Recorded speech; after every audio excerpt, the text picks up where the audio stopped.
ಬೀದರ್ನ ಕಾರಂಜ ಸಂತ್ರಸ್ತರ ಹೋರಾಟ ಈಗ ತೀವ್ರ ಸ್ವರೂಪವನ್ನ ಪಡೆದುಕೊಂಡಿದೆ.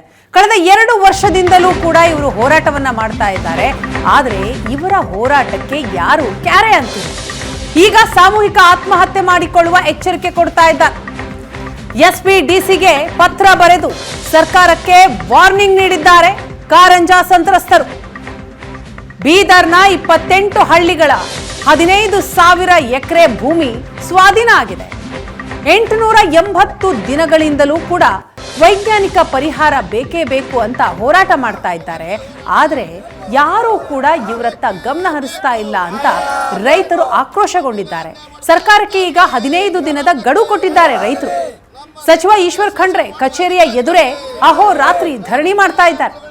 ಕೊರಳಿಗೆ ಹಗ್ಗ ಬಿಗಿದುಕೊಂಡು ರೈತರು ಪ್ರತಿಭಟನೆ ಮಾಡ್ತಾ ಇದ್ದಾರೆ. ಕಾರಂಜ ಮುಳುಗಡೆಯ 28 ಹಳ್ಳಿಗಳ ಸಂತ್ರಸ್ತರು ಕಳೆದ 2 ವರ್ಷದಿಂದಲೂ ಕೂಡ ಪ್ರತಿಭಟನೆ ಮಾಡ್ತಾ ಇದ್ದಾರೆ. ಈಗ ಸಾಮೂಹಿಕ ಆತ್ಮಹತ್ಯೆಯ ಬೆದರಿಕೆಯನ್ನು ಕೂಡ ಒಡ್ತಾ ಇದ್ದಾರೆ. ಎಸ್ಪಿ ಮತ್ತು ಡಿಸಿಗೆ ಪತ್ರ ಬರೆದು ಸರ್ಕಾರಕ್ಕೆ ಎಚ್ಚರಿಕೆ ಕೊಟ್ಟಿದ್ದಾರೆ.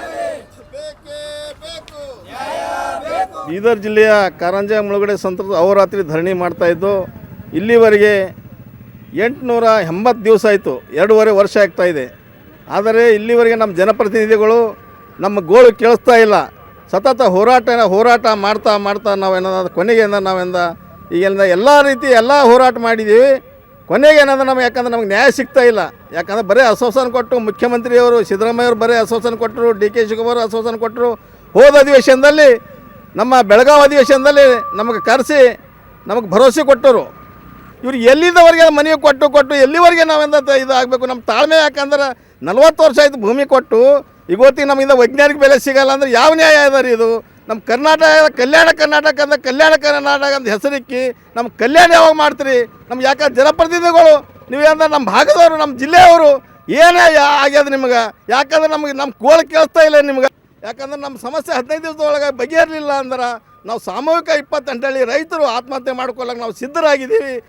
ಸ್ವತಂತ್ರ ಸಲುವಾಗಿ ಚಂದ್ರಶೇಖರ್ ಭಗತ್ ಸಿಂಗ್ ಸತ್ತಿರಲ್ಲ, ನಮ್ಮ ಹೆಂಡ್ರ ಮಕ್ಕಳು ಸಲ ನಾವು ಸಾಯ್ಬೇಕಾಗ್ಯದ. ಒಂದು ಉದಾಹರಣೆ ಬೇಕಾಗಿತ್ತು ಸಾಯ್ಲಾಕಂದ್ರೆ ಭೀ ಸುಮ್ಮನೆ ಸಾಯಲ್ಲ, ಹೋಗೋ ಮುಂಚೆ ಸಾಯಂಗಿಲ್ಲ. ನಮಗೆ ಬೇಮಾರು ಬಂದಿಲ್ಲ, ನಮ್ಮ ಸಾಯ ಬಂದಿಲ್ಲ. ನೀವು ಮಾಡಿದ ಕುತಂತ್ರದಿಂದ ನಾವು ಸಾಯಲಿದ್ದೇವೆ.